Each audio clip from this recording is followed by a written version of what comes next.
perkataan Umar bin Abdul Aziz, ya. Jika kamu melihat satu kaum yang menyembunyikan ajaran mereka dari orang-orang awam, maka ketahuilah bahwa mereka sedang mendirikan ajaran sesat. Ketahuilah, saudaraku yang dirahmati Allah Subhanahu wa taala, Islam adalah agama yang sangat-sangat terbuka, rasional, sedikit pun tidak ada yang ditutup-tutupi oleh Islam. Semua sudah dibahas oleh Islam. Tetapi datang belakangan orang-orang yang meneliti, yang membuat cara-cara baru tentang ibadah, yang membuat cara-cara baru tentang berzikir. Harus sekian kali supaya mendapatkan ini. Harus begini caranya di tempat ini supaya kamu begini dan begini. Dan lain sebagainya. Ini yang dimaksud dengan orang-orang yang sudah. Bismillahirrahmanirrahim. Assalamualaikum warahmatullahi wabarakatuh. Alhamdulillah wassalatu wassalamu ala rasulillah. Allahumma salli ala Muhammad wa ala ali Muhammad. Alhamdulillah, pada hadirin yang dirahmati Allah Subhanahu wa taala, kita akan lanjutkan pembahasan kita pada kitab Talbis Iblis, ya. Yang mana pada kesempatan ini insyaallah kita akan membahas tentang jalan selamat dari talbis akidah iblis. Ibnul Jauzi menerangkan, apabila ada seorang yang mengomentari Anda mencela jalan orang-orang yang bertaklid di dalam masalah usul atau masalah pokok agama, juga jalan ahli kalam. Lantas, apakah jalan selamat dari talbis iblis ini? Jika ada yang berkomentar demikian, ya. Maka jawabannya adalah jalan selamat itu adalah jalan Rasulullah Shallallahu Alaihi Wasallam, para sahabat beliau, dan orang-orang yang mengikuti mereka dengan baik. Salafus soleh, ya. Yakni menetapkan serta menetapkan sifat-sifat sang pencipta sesuai dengan apa-apa yang disebutkan dalam Al-Quran dan hadis sunnah, tanpa menafsirkan dan juga tanpa mencari-cari sesuatu yang ada di luar kemampuan manusia. Untuk apa? Untuk diketahui tentunya, ya. Dan menetapkan bahwa Al-Quran adalah kalamullah yang tidak termasuk makhluk. Kita tidaklah melampaui kandungan ayat-ayat Al-Quran dan tidak pula berbicara tentangnya berdasarkan pemikiran kita sendiri. Itu, ya, kata Ibnul Jauzi. Termasuk Imam Ahmad bin Hanbal, ya. Beliau sangat melarang seorang berkata terkait ketetapan ini. Yang termasuk tadi, Al-Quran adalah kalamullah. Bahkan beliau, kalau kita baca sejarah beliau, ya, beliau sampai-sampai di penjara karena beliau tidak mau mengatakan bahwa Al-Quran itu adalah makhluk. Beliau tetap katakan Al-Quran adalah kalamullah. Sampai-sampai beliau disiksa, di penjara sekian tahun, dan disiksa dan dicambuk. Itu, ya. Begitulah, ya, perjuangan Imam Ahmad bin Hanbal dalam meniti jalan salaf, ya. Disebutkan dari Ja'far bin Barqan bahwasanya Umar bin Abdul Aziz berkata kepada seseorang yang bertanya mengenai bid'ah-bid'ah yang bermunculan, ya. Lantas beliau menanggapi, pegang teguhlah agama yang dianut anak-anak kecil di sekolahan dan orang Arab pedalaman, serta berpalinglah dari selain keduanya. Beliau juga mengatakan, jika kamu melihat suatu kaum yang menyembunyikan ajaran mereka dari orang-orang awam, maka ketahuilah bahwa mereka sedang mendirikan ajaran kesesatan. Ini kata Umar bin Abdul Aziz. Menyembunyikan ajaran dari orang-orang awam. Kata Umar bin Abdul Aziz, ketahuilah bahwa mereka sedang mendirikan ajaran-ajaran sesat. Dan banyak, ini contohnya di sekitar kita. Menyembunyikan sebuah ajaran, katanya kalau belajar ini tidak cocok buat kamu. Kenapa? Ketaikan bahasa kita mah, ya. Nah, kalau kamu pelajari ini, maka kalau nanti kamu tidak sanggup, kamu akan jadi gila. Itu dari mana, kan? Saya tidak tahu dari mana. Saya teringat, ya, Dengan kalimat ini, ketika dulu saya di pesantren, diajarkan oleh teman, sekaligus guru-guru saya pada saat itu, diajarkan wirid lah. Wirid sekian kali. Lalu kemudian amalkan beberapa hal. Dan kalau kita sampai pada puncaknya, maka insya Allah kita sudah berhasil dalam hal tersebut. Tetapi kalau kita tidak sampai, maka kita akan jadi gila. Ada juga seseorang ya, yang mengajarkan saya kalau mau ingin kaya, maka tutuplah kalau mau jadi orang kaya, katanya ya, matikan semua lampu, ya, terus duduk sendiri di kamar yang gelap, lalu kemudian wiridnya sekian ratus ribu kali, lalu kemudian nanti akan muncul uang itu akan turun sendiri katanya ya. Nah begitulah. Nah dalam hal ini ya banyak sekali di antara kita yang tertipu. Contohnya apa kira-kira? Contohnya yaitu ketika orang beribadah atau melakukan suatu atau sebuah wirid begitu, lalu kemudian ternyata ilmunya tidak kesampaian, yang akhirnya menyebabkan orang tersebut menjadi gila. Bayangin, ada ajaran Islam yang membuat orang menjadi gila.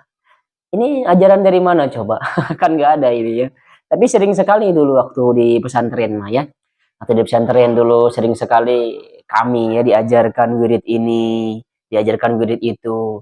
Tiba-tiba ketika kita melihat ada orang yang gila, kami mengatakan, oh ilmunya tidak sampai. Dulu dia belajar ini, belajar itu. Akhirnya tidak kesampaian, sehingga dia menjadi gila. Nah ini ada kaitannya dengan perkataan Umar bin Abdul Aziz ya. Jika kamu melihat satu kaum yang menyembunyikan ajaran mereka dari orang-orang awam, maka ketahuilah bahwa mereka sedang menjadikan ajaran sesat. Ketahuilah, saudaraku yang dirahmati Allah Subhanahu wa taala.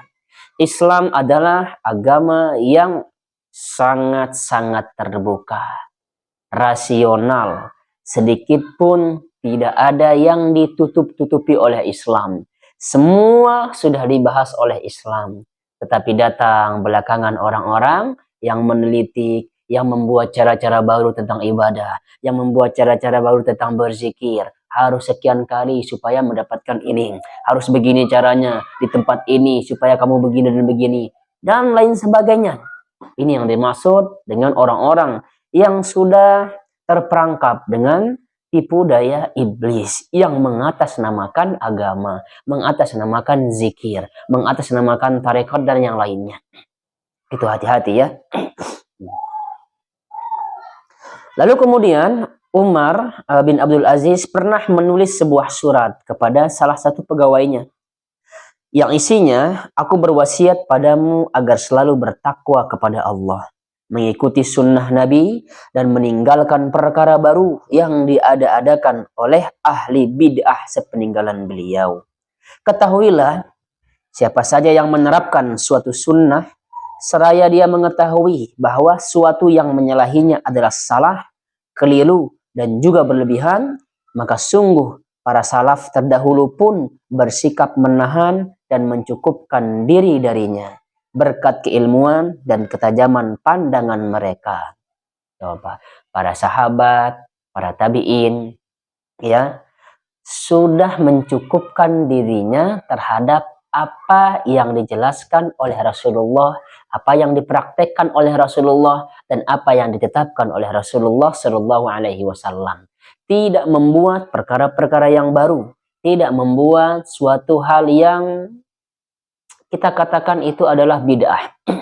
Mereka terlepas dari itu. Ya, mereka hanya cukup mengajarkan, mereka hanya cukup melakukan, mereka hanya cukup menyampaikan apa yang disampaikan Nabi Shallallahu Alaihi Wasallam, apa yang diajarkan Nabi Shallallahu Alaihi Wasallam, dan apa yang ditetapkan oleh Nabi Shallallahu Alaihi Wasallam. Namun kembali lagi ya, belakangan ini ternyata banyak tokoh-tokoh agama yang menyebarkan ajaran-ajaran yang mereka katakan itu adalah ajaran Nabi Shallallahu Alaihi Wasallam.